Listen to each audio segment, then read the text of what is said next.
మనం దేవునికి పులిహోర చేసేటప్పుడు భయపడతాం ఎలా అవుతుందో అని. ఇలా ట్రై చేయండి, పర్ఫెక్ట్గా వస్తుంది. ఒక గ్లాస్ బియ్యం తీసుకొని కడగాలి. గ్లాస్కి గ్లాసున్నర వాటర్ పోసుకోవాలి.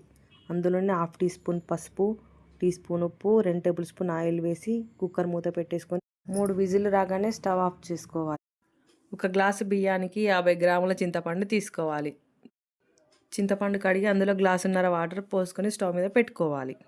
5 నిమిషాలు మరిగించి తీసి పక్కన పెట్టుకోవాలి. అది చల్లారిన తర్వాత రసం తీసుకొని అందులో 6 మిరపకాయలు కట్ చేసి వేసుకోవాలి. హాఫ్ టీ స్పూన్ పసుపు, 2 రెమ్మల కరివేపాకు, 2 టేబుల్ స్పూన్ ఉప్పు, 1 టేబుల్ స్పూన్ ఆయిల్ వేసి మళ్ళీ మరిగించుకోవాలి. అది మరిగే సమయంలో మనం కావాల్సిన మసాలా ప్రిపేర్ చేసుకుందాం.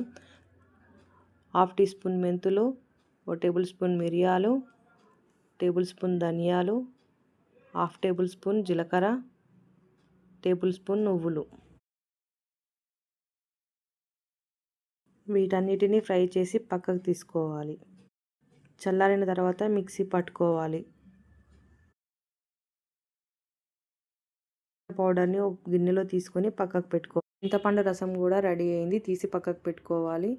పోపులకు కావాల్సిన పదార్థాలు: స్టవ్ మీద కడాయి పెట్టుకొని 4 టేబుల్ స్పూన్ల ఆయిల్ వేసుకొని అది కొంచెం వేడయ్యాక 2 టేబుల్ స్పూన్ల పల్లీలు, 2 టేబుల్ స్పూన్ల శనగపప్పు, 1 టేబుల్ స్పూన్ మినప్పప్పు, 1 టీ స్పూన్ ఆవాలు వేసి వేయించుకోవాలి.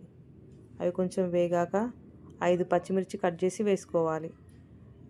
కరివేపాకు 2 రెమ్మలు, హాఫ్ టీ స్పూన్ ఇంగువ వేసి పోపు రెడీ చేసుకోవాలి. ఉడికించిన అన్నంలోకి మసాలా వేసి బాగా కలుపుకోవాలి. మసాలా కలిపిన తర్వాత చింతపండు రసాన్ని వేసి కలుపుకోవాలి. చింతపండు రసాన్ని కలిపిన తర్వాత పోపు వేసి బాగా కలుపుకోవాలి. రుచికరమైన పులిహోర రెడీ.